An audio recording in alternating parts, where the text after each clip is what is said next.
Imagine waking up from heart surgery to discover your only son sold your entire family legacy, the farm built over 4 generations. He thought I was too old, too weak, too confused to stop him. But he underestimated one thing: a father's will to protect what he's built. And when he learned the truth about who really owned that land, his life changed forever. Before we continue, if you love these stories, please subscribe to our channel, because that is our motivation to make better stories each day for you. And now let us know where you are listening in the comment. It started 3 months ago when my heart decided to remind me I'm not as young as I feel. June 15th, 2024, Providence Medical Center, room 314. The last thing I remember before going under was telling Brandon to take care of the farm. I should have seen the signs earlier. Looking back, they were all there. For months before my heart attack, Brandon had been different, rolling his eyes whenever I talked about the old days, making comments about upgrading our lifestyle. His wife, Chelsea, was worse. She'd post on Instagram about our farm being that old dump, while standing in my kitchen eating my food. The disrespect started small. Family dinner back in April. Brandon interrupted me mid-sentence. "Dad, you're 71. Time to let the younger generation handle things." "Handle what things?" "Everything. The farm, the finances, the future." Chelsea nodded along, recording herself for her Instagram story. 15,000 followers hanging on every word about how they were finally moving forward. I tried to explain that the farm wasn't just about farming anymore, that there were other considerations, other investments. Brandon laughed, actually laughed. "Other investments? Dad, you drive a 2018 Ford pickup. You shop at Walmart. What investments?" Chelsea chimed in from behind her phone. "Babe, your dad's just scared of change. Old people get like that." Old people. I was sitting right there. The second sign came in May. I'd mentioned needing to fly to Seattle for a business meeting. Brandon's reaction was immediate. "What business? Dad, you're retired. You grow corn and soybeans. There are some matters that require my attention." "What matters? Who are you meeting with?" I'd kept my business life separate from farm life for 40 years. Old habit. But Brandon took my privacy as proof of confusion. "Chelsea thinks you might be getting, confused about things, making up meetings that don't exist." I looked at my daughter-in-law. She was posting another story, this time about dealing with elderly parents who live in fantasy worlds. They thought I was losing my mind. The truth was simpler. I'd built something they couldn't comprehend, because I'd never told them about it. Back in 1987, I'd invented an automated soil analysis system. Patent number US 10789-284. That little invention became the foundation of agritech innovations. But they didn't know that. To them, I was just an old farmer who wore the same John Deere cap every day, who preferred overalls to suits, who paid cash for everything, and lived in the same house my great-grandfather built in 1924. They couldn't see past the surface. Brandon started talking about me like I wasn't there.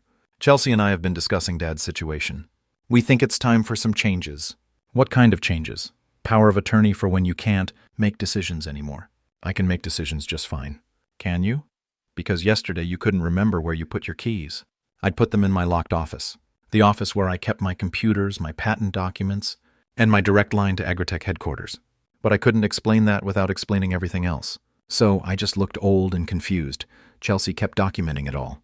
Our family meetings about Dad's declining health, her concern for Brandon's inheritance getting mismanaged, the stress of dealing with stubborn elderly relatives. She was building a narrative. I just didn't realize how far she was willing to take it.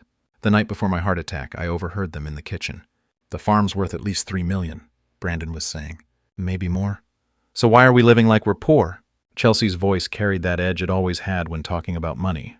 "Because Dad controls everything and he's never going to change." "Well, maybe something will change that." I thought they were just venting. Young people complaining about inheritance they hadn't earned yet.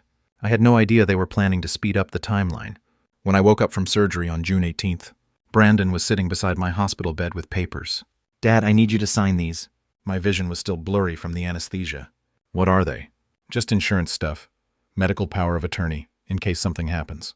I should have read them, but my son was holding them, talking about protecting me, making sure I got the best care. What father doesn't trust his own child? I signed. 3 days later, while I was still unconscious, from a second surgery, Brandon used that power of attorney to sell our 520-acre farm to Westfield Development Corporation for $1.2 million. Our farm, 4 generations of Anderson family history, gone in one afternoon. The paperwork was dated June 22nd, 3:47 p.m. Brandon had walked into First National Bank of Millbrook Valley with his fraudulent power of attorney and walked out with a cashier's check for $200,000. The real value of that land, $3.8 million. I'd had it appraised 6 months earlier for estate planning purposes. Brandon sold it for less than a third. of what it was worth. But here's what made it worse. He didn't sell it for my medical care. My hospital bills totaled $127,000. I'd paid them myself in cash to avoid burdening the family. He sold it to fund a vacation.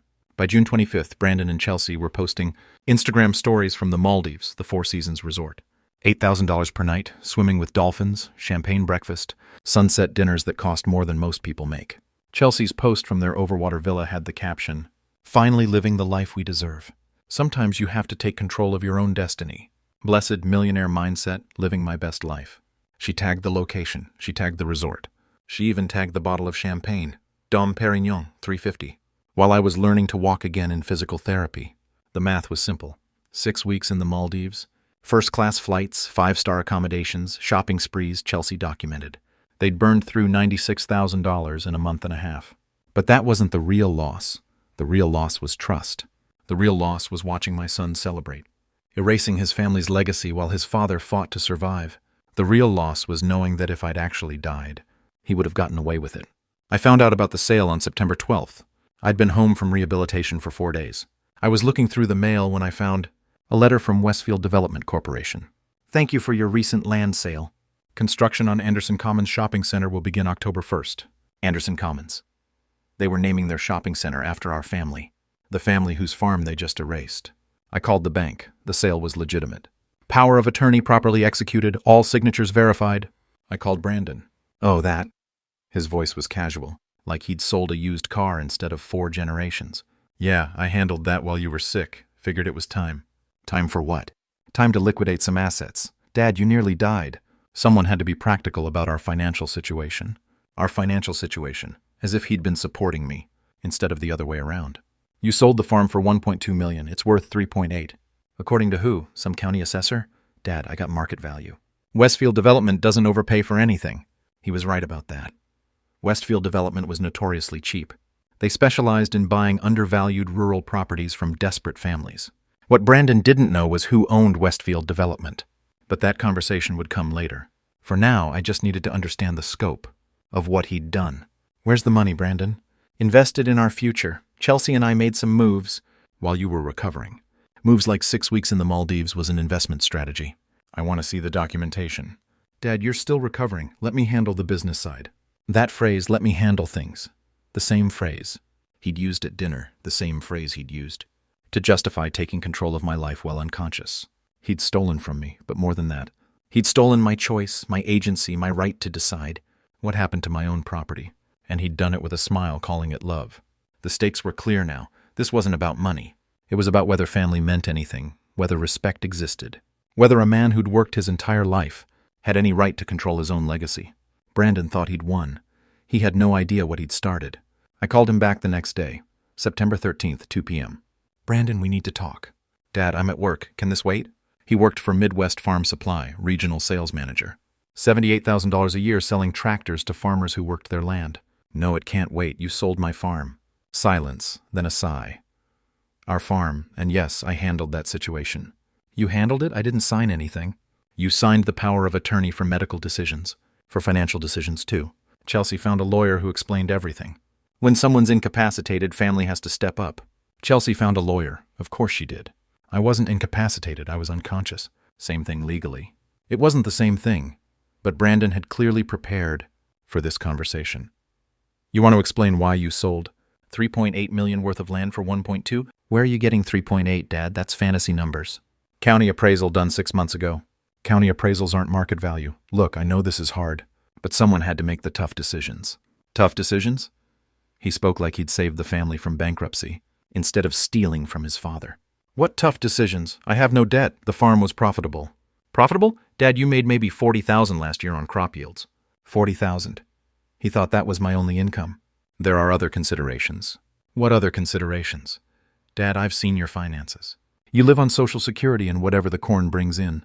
That's not sustainable." He'd seen my farm finances, not my real finances. "You had no right." "I had power of attorney. I had every right." His voice was getting sharper. The Respectful Son Act was wearing thin. That power of attorney was for emergency medical decisions. It was for everything. Chelsea made sure of that.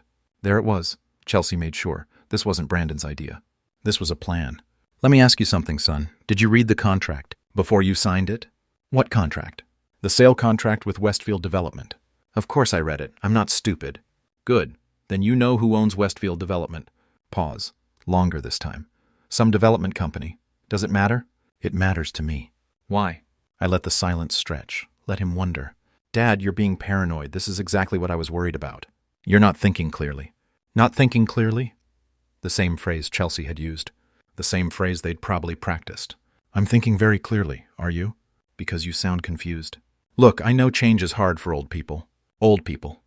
There it was again. I'm not confused, Brandon, and I'm not stupid. I didn't say you were stupid. You sold my land to travel with your wife. We didn't travel. We invested in experiences. There's a difference. Invested in experiences. $8,000 hotel rooms were an investment now. You spent $96,000 in 6 weeks. How do you know that? Instagram. Chelsea documented everything. She documented our vacation. People post vacation photos. People don't usually post receipts. $350 champagne, $5,000 shopping sprees, dolphin excursions. That's our business. It became my business when you used my money to pay for it. Your money, Dad. That money came from the farm sale. The farm you couldn't manage anymore. Couldn't manage? Past tense, like I was already dead. I managed that farm for 40 years, and now it's time for someone else to manage things. Someone else, meaning him. You think you can manage better than me? I think I can manage more realistically. Dad, you were holding on to a property you couldn't afford to maintain. Trying to farm land you were too old to work. Living in a house that needed $50,000 in repairs. None of that was true, but it sounded good. Sounded reasonable. Sounded like a caring son making hard choices. For an aging father. The house is fine. The roof leaks, the foundation has cracks. The electrical system is from the 1970s. He'd obviously prepared this list, probably with Chelsea's help. And you fixed all these problems by selling to developers? I solved the problems by liquidating an asset that was becoming a liability. Liquidating an asset? He spoke like a business consultant instead of a son. Whose asset was it, Brandon? Yours, but you weren't in a position to make rational decisions. Rational decisions. According to him, any decision that didn't involve selling was irrational. And you were. Someone had to be. Someone had to be, or someone wanted to be. What's that supposed to mean? It means you wanted the money. I wanted security for all of us. Dad, you nearly died. What if you'd had another heart attack? What if you'd needed long-term care? What if the farm had sat empty? What if? He was creating hypothetical emergencies to justify actual theft. But I didn't die. But you could have. You could have. I could get hit by lightning tomorrow. That doesn't give you the right to sell my truck today. This is different. How? Because you're not 25 anymore, because things happen. Because someone has to plan for reality. Reality, his reality. Where I was too old, too sick, too confused to control my own life. You want to know about reality, son? I think I know plenty about reality. Do you? Because here's a reality check for you. You didn't just sell my farm. What are you talking about? You sold it to me. Silence. What? Westfield Development Corporation. Check the incorporation papers. Dad, you're not making sense. I'm making perfect sense. You just sold my land to my company. Your company? Dad, you don't have a company. Don't I? You're a farmer. Am I? I could hear him breathing on the other end of the line, working through the implications. Prove it, old man. And there it was, the mask finally off, the real Brandon underneath. Prove it, old man. I will. After I hung up, I sat in my kitchen for a long time, staring at the same oak table where we'd eaten dinner as a family. For 30 years, where Brandon had done his homework, where I'd taught him to play chess, where he'd looked me in the eye and called me an old man. I made coffee, real coffee, not the instant stuff I usually drank. Then I walked to the part of the house Brandon had never seen, my office. Most people don't lock doors inside their own homes, but I'd always kept this room private. Old habit from the early days when corporate espionage was a real concern. The lock was electronic, biometric, fingerprint scanner installed in 1998, when Agerch went public. Inside, everything was exactly as I'd left it before my heart attack. 3 computers, 2 phones, filing cabinets full of patent documents, SEC filings and corporate records.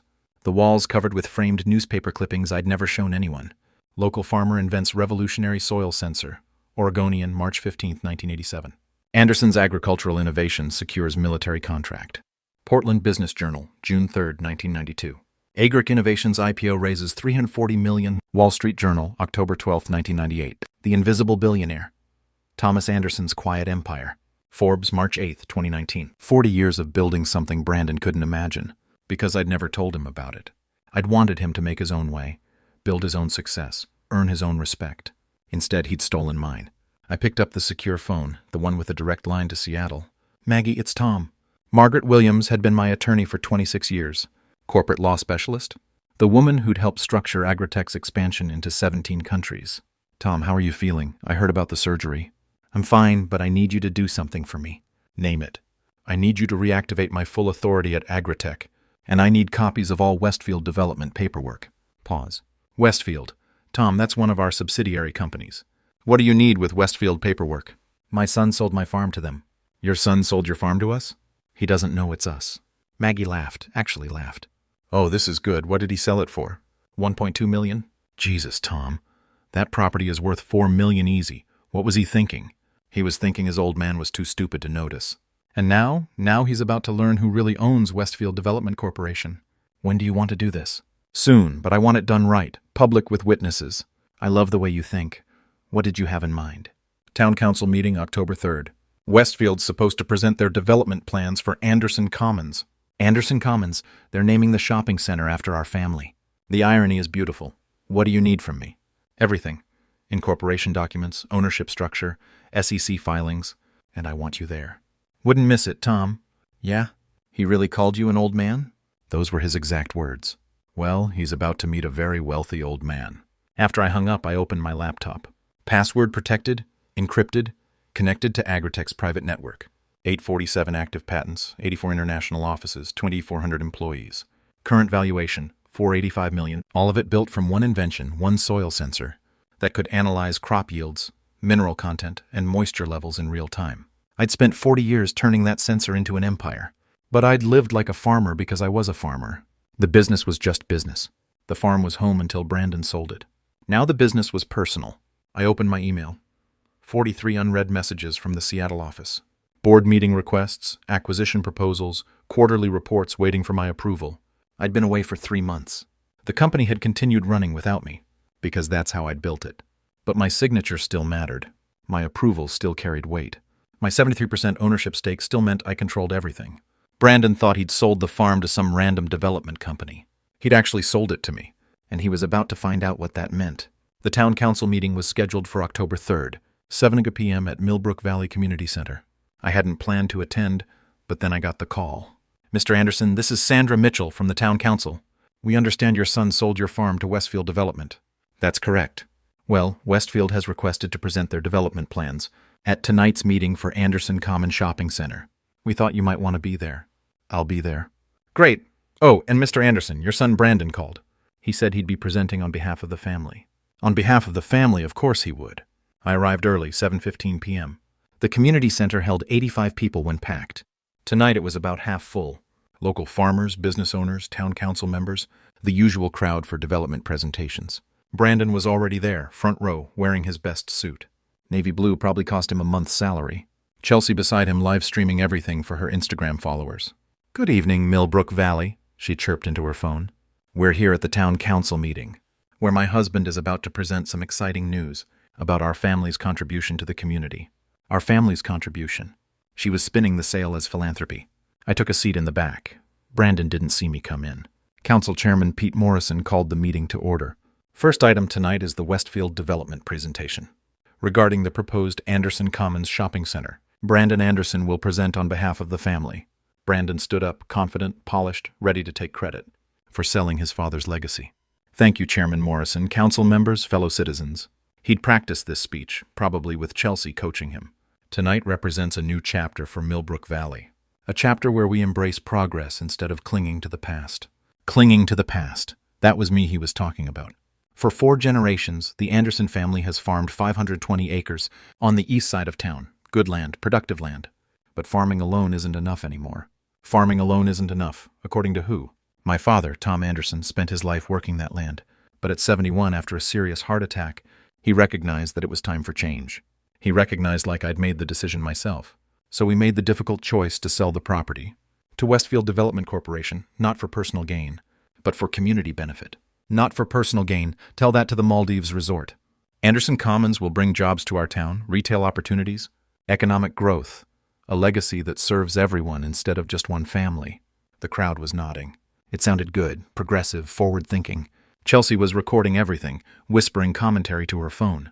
So proud of my husband for making these tough decisions. Brandon continued. This wasn't an easy choice. Selling family land never is. But sometimes we have to think beyond ourselves. Think beyond ourselves? Like spending 96 grand on vacation was thinking beyond himself. I know some people might question whether this was the right decision. Whether an old farmer should have let go of his life's work. An old farmer. There it was again. But I want to assure everyone that this decision was made with full family consent and careful consideration. Full family consent. I was sitting 20 feet behind him. My father may not be here tonight, but he supports this development 100%. That's when I stood up. Actually, your father is here. The room went quiet. Brandon spun around, face going white. Dad, what are you doing here? Listening to you lie. Chelsea's live stream captured everything. Her follower count was probably spiking. Chairman Morrison looked coast. Mr. Anderson, would you like to address the council? I would. I walked to the front. Brandon was still standing there, frozen. Move aside, son. He moved. I faced the crowd, 85 people watching. Chelsea's phone still recording. My name is Thomas Anderson. I own the farm my son just told you about. Owned, past tense. Because while I was unconscious in the hospital, he sold it. Murmurs from the crowd. This wasn't what they'd expected. My son told you this decision was made with full family consent. That's false. He forged a power of attorney and sold my property without my knowledge or permission. Brandon found his voice. Dad, you're confused. We discussed this. We discussed it after you'd already sold it. You signed the papers. I signed medical power of attorney, not financial. Chairman Morrison was looking between us like a tennis match. Gentlemen, perhaps this is a family matter. That should be discussed privately. No, I said. This is exactly where it should be discussed. Publicly, with witnesses. I turned to Brandon. You want to tell these people what you got for my farm? We got fair market value. How much, Brandon? Dad, the specific numbers aren't. 1.2 million, I said. For 520 acres of prime agricultural land. The crowd was stirring now. That was cheap, even by rural Oregon standards. And you want to tell them what you did with that money? Brandon's jaw was tight. We invested it in what? Various opportunities? Specifically. Dad, this isn't the place. 6 weeks in the Maldives, 8,000 per night, dolphin tours, shopping sprees, champagne that costs more than most people make in a day. Chelsea had stopped live streaming. This wasn't going according to plan. Brandon tried to regain control. My father is still recovering from major surgery. He's not thinking clearly about complex financial decisions. I'm thinking very clearly. Are you? Because you seem to be making accusations. I'm stating facts. You stole my farm. You lied to this council. And you're standing there taking credit for community service, when all you did was fund your vacation. Dad, you're embarrassing yourself. Am I? Let me ask you something, son. In front of all these people. Do you know who owns Westfield Development Corporation? Brandon's face went pale again. Some development company. Which development company? I don't. It doesn't matter who owns it. It matters to me because I want these people to know exactly who you sold my farm to. Dad, stop. Who owns Westfield Development, Brandon? I don't know. You don't know. You sold 520 acres of family land to a company you know nothing about. The crowd was completely silent now. Even Chelsea had put her phone down. You want to know who owns Westfield Development Corporation? Dad, please. I do. The words hung in the air like smoke. Brandon stared at me. What? I own Westfield Development Corporation, 73% stake, incorporated in Delaware, 2019. That's impossible, is it? You sold my farm to my company, son, for a third of what it's worth. Brandon looked like he'd been hit by a truck. You're lying. Am I? I turned to the crowd. I'd like to introduce someone who can verify what I'm telling you. The community center doors opened.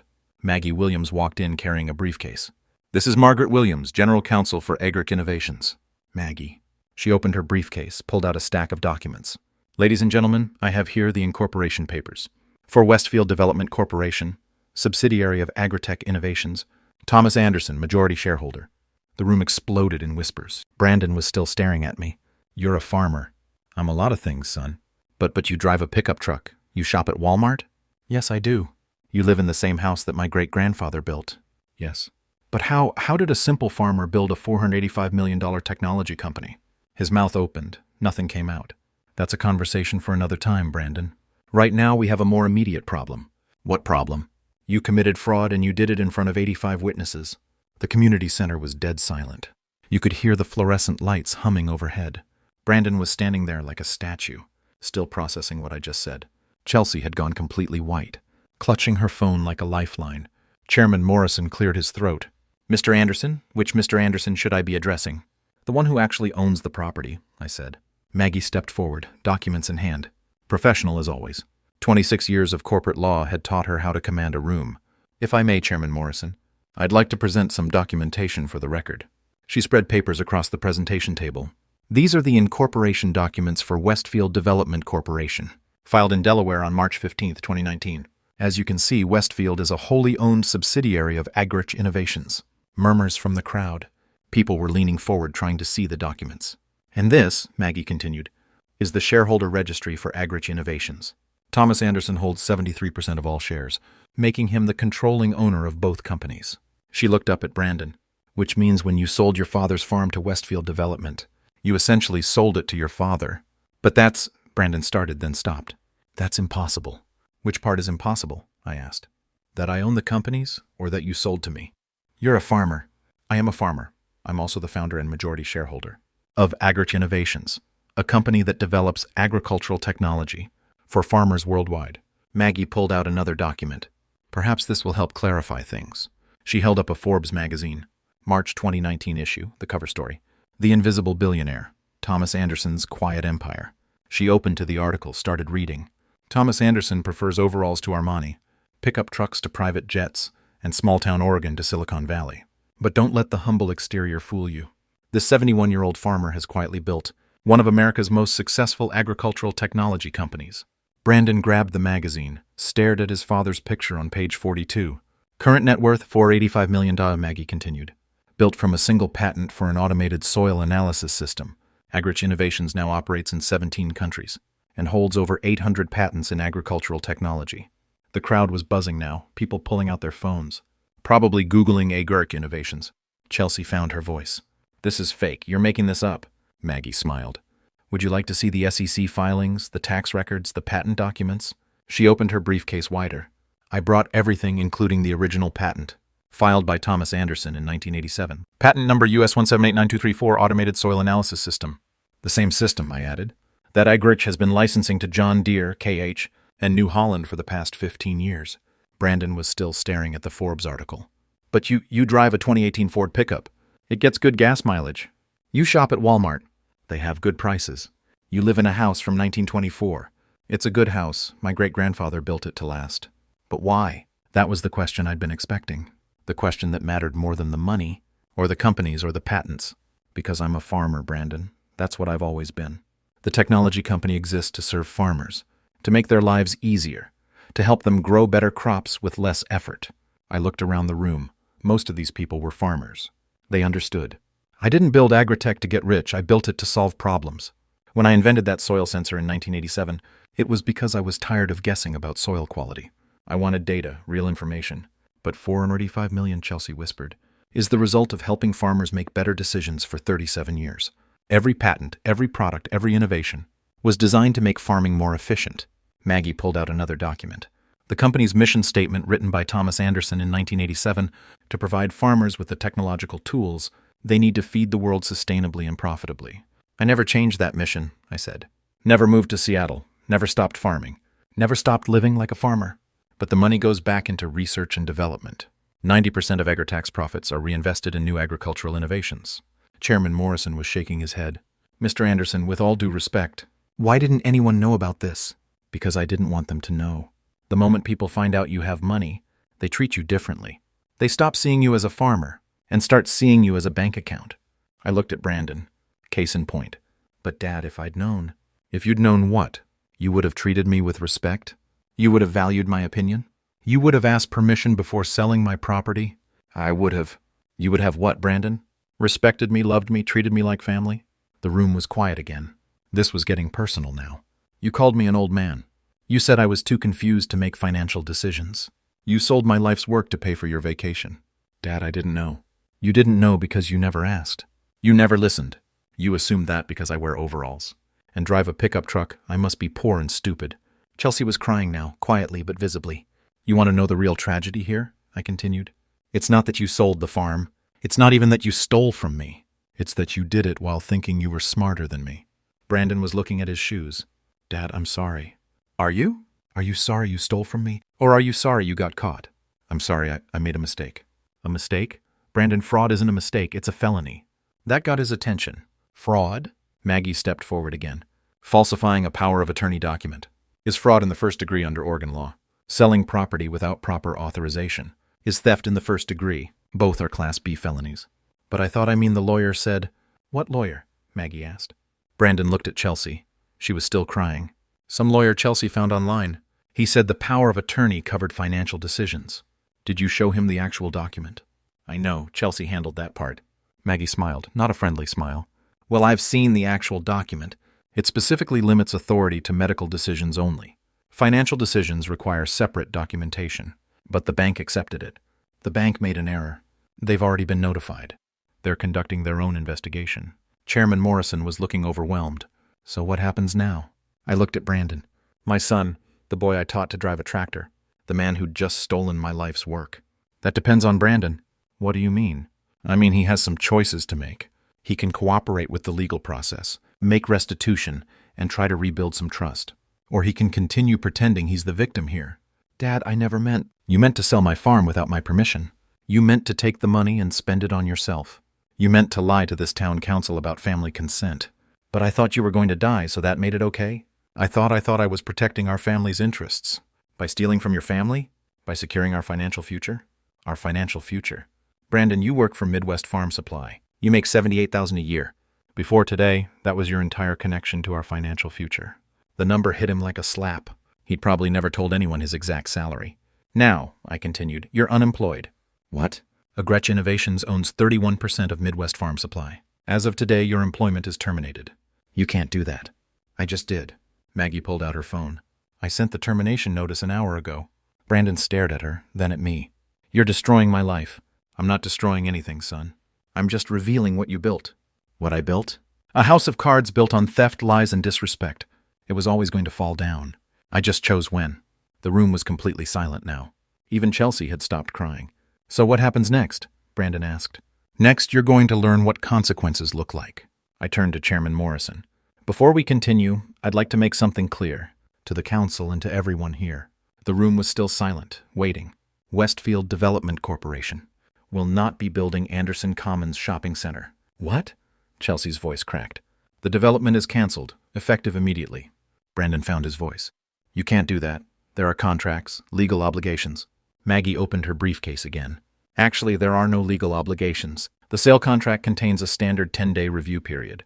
That period expires tomorrow." "What does that mean?" Chairman Morrison asked.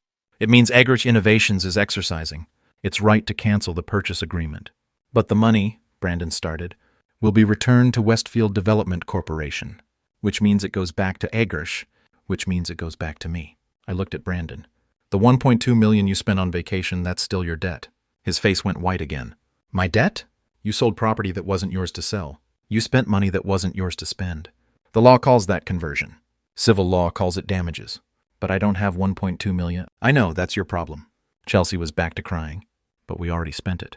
"Yes, you did. On a 6-week vacation that cost $96,000. What about the rest?" "Good question, Brandon. Where's the other $104,000? He was quiet for a moment. "Then investments." "What kind of investments?" "Chelsea started a consulting business. We needed startup capital. A consulting business." I looked at Chelsea, still crying, scrolling through her phone. "What kind of consulting does your wife do, Brandon?" "Social media marketing, influencer strategy, building brand awareness." I nodded. "How many clients does she have?" "It's still early stage." "How many clients, Brandon?" "We're developing the client base." "0 clients," I said. "She spent $14,000 on a business with 0 clients. It takes time to build a brand. It takes customers to build a business." Maggie was making notes. "For the record, spending misappropriated funds on speculative investments doesn't reduce civil liability." "Meaning what?" Chelsea asked. "Meaning you still owe the money, whether you spend it wisely or foolishly." I turned back to Brandon. "But that's just the civil side. There's also the criminal side. Criminal fraud in the first degree, theft in the first degree, both Class B felonies in Oregon. Dad, you're not going to press charges against your own son." "Aren't I?" The question hung there. "You stole from me, Brandon. You forged legal documents. You lied to financial institutions. You committed crimes. But I'm family. Family doesn't steal from family. I made a mistake. You made choices. Multiple choices over multiple days. This wasn't a mistake. This was a plan." Chelsea was scrolling faster through her phone, probably deleting Instagram posts. "It won't matter," I told her. "Screenshots are forever, especially when they show you spending stolen money." She looked up at me. "I didn't know it was stolen. You helped plan it." I helped Brandon make financial decisions for his family. "His family. You've been married 2 years. I built that farm over 40 years.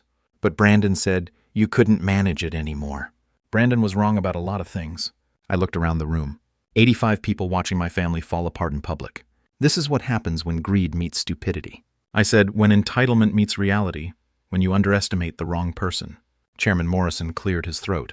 Mr. Anderson, what are your intentions regarding the property? The farm?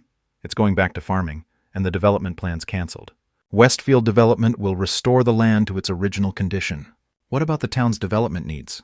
Talk to me in a year. When this is all settled, maybe we can discuss real development. Development that serves the community instead of serving developers. Brandon was staring at me. Dad, what do you want me to do? I want you to face the consequences of your choices. What consequences? Criminal charges will be filed tomorrow morning. Civil lawsuit by the end of the week. For how much? $2.6 million. $2.6 million. The sale was only 1.2. The sale was for 1.2. The actual value is 3.8. The difference is 2.6 million. That's the amount of my damages. But I don't have 2.6 million. I know. I don't have any money. I know that too. So what happens? Asset forfeiture, wage garnishment, bankruptcy, whatever it takes to collect what you owe. Chelsea looked up from her phone. What about our house? Is it paid for? We have a mortgage. Then it depends on the equity, if there's any. What about Brandon's job? He doesn't have a job anymore. What about my business? You don't have a business. You have a website and an Instagram account. The reality was sinking in. They had no money, no income, and no assets. But they had debts, big debts. However, I continued, there is one option.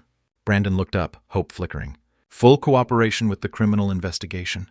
Complete financial disclosure, public acknowledgement of wrongdoing, and restitution. What kind of restitution? Community service, 1,000 hours at local farms. Learning what actual work looks like. 1,000 hours, 20 hours a week for 50 weeks. You'll learn farming from the ground up. And if I do that, I'll consider reducing the civil damages to actual expenses. 96,000 instead of 2.6 million. And the criminal charges? That's up to the prosecutor. But cooperation might result in reduced charges. Brandon looked at Chelsea. She was still crying. We don't have 96,000 either. Then you'll make payments for as long as it takes. Dad, this is my life you're talking about. It's the life you chose, son, when you chose to steal from your family.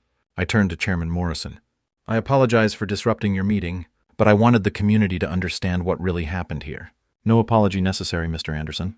This has been illuminating. I looked at Brandon one more time. You have until tomorrow morning to decide. Criminal charges get filed at 9:00 a.m. with or without your cooperation. Dad? Don't call me Dad. You lost that right when you sold my farm. I walked toward the door. Maggie gathered her papers and followed. As I reached the exit, I turned back. Oh, and Brandon, you might want to update your LinkedIn profile. You're going to need a new job. The last thing I heard as the door closed was Chelsea's voice. What the hell are we going to do now? That wasn't my problem anymore. The story hit the Oregonian 3 days later. Billionaire farmer stops son's land fraud. Front page above the fold, complete with Brandon's mugshot and a photo of our farm. The reporter had done her homework. She'd interviewed town council members, pulled corporate records, and somehow gotten hold of Chelsea's Instagram posts from the Maldives. The photos looked different in newspaper print. More pathetic. Champagne and dolphins. While your father recovers from heart surgery. Doesn't read as well in black and white. Brandon was arrested on October 4th. Fraud in the first degree, theft in the first degree, falsifying documents. The prosecutor added conspiracy charges. When they reviewed Chelsea's involvement in planning the scheme, his bail was set at $50,000. He couldn't make it. Chelsea tried to start a GoFundMe. Help Brandon Anderson, victim of family legal conflict. It raised $237 before GoFundMe shut it down for fraud. Local TV picked up the story, then CNN, then Fox News. By the end of the week, billionaire farmer versus greedy son was trending on Twitter. Chelsea's Instagram followers jumped from 15,000 to 47,000, people following her for entertainment value, watching the slow-motion disaster of her life. She tried to monetize it. Authentic lifestyle content from a real family crisis. Brands weren't interested. Authentic or not, fraud wasn't a good look for sponsors. Brandon pled guilty on November 15th. The prosecutor had offered a deal. 5 years probation, 1,000 hours of community service, and full restitution in exchange for admitting guilt and cooperating with the civil case. He took the deal. Chelsea filed for divorce 2 weeks later. Irreconcilable differences. She kept the ring. I kept everything else. The farm was restored by December 1st. Westfield Development had to remove all survey markers, engineering stakes, and construction permits. Cost them $47,000. I hired 3 local contractors for the work. Millbrook Valley companies, Millbrook Valley workers. The town council formally apologized to me at their December meeting. I accepted graciously, no hard feelings. They'd been lied to like everyone else. Agrech Innovations established the Anderson Agricultural Scholarship Fund. $2 million endowment. Full-ride scholarships for farm kids who want to study agricultural technology. The first recipient was Sarah Mitchell, Chairman Morrison's granddaughter. Straight A's, 4-H champion, wanted to study agricultural engineering at Oregon State. I attended her award ceremony, wore my best overalls. Brandon started his community service in January. 20 hours a week at Hendricks Family Farm, 5 miles south of town. Old man Hendricks put him to work mucking stalls, feeding cattle and repairing fence lines. Manual labor, real farming, no air conditioning, no corporate credit card, no Instagram photo opportunities. Just work. The civil case settled in February. Brandon agreed to pay $96,000 in restitution. Payment plan, $500 per month for 16 years. He got a job at the feed store, minimum wage, loading 50-ton bags of grain onto pickup trucks. It was honest work. The first honest work he'd done in years. I saw him there once, March 10th. I was buying seed for spring planting. He looked different, thinner, older, humbler. He nodded when he saw me. I nodded back. We didn't speak, but he loaded my truck without complaint, carried the seed bags himself, treated me like a customer instead of a mark. It was progress. The farm is producing again. Corn, soybeans, and winter wheat. Same crops my great-grandfather grew. Agritech's latest soil sensors are embedded throughout the property. Real-time data on everything growing there. The technology serves the farming like it should, like it always has. People ask me if I forgive him. It's the wrong question. Forgiveness isn't about forgetting what happened. It's about accepting what happened and choosing how to move forward. Brandon chose to steal from his family. I chose to hold him accountable. He chose lies and greed. I chose truth and consequences. Those weren't emotional choices, they were practical ones. Respect isn't inherited, it's earned. And family doesn't mean you get to steal from people who love you. Brandon is learning that now the hard way. But he's learning. Maybe in 10 years when he's finished paying restitution, when he's completed his community service, when he's learned what honest work actually feels like, we can have a different conversation. Maybe we can rebuild something real. But it won't be built on money or inheritance or family obligation. It'll be built on respect. Mutual respect. Earned respect. The only kind that lasts. Have you ever had family take advantage of your kindness? Let me know in the comments where you're watching from.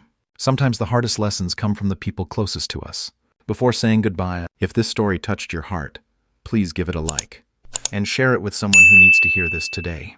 Don't forget to subscribe for more true family betrayal stories that reminds us we are stronger than we think.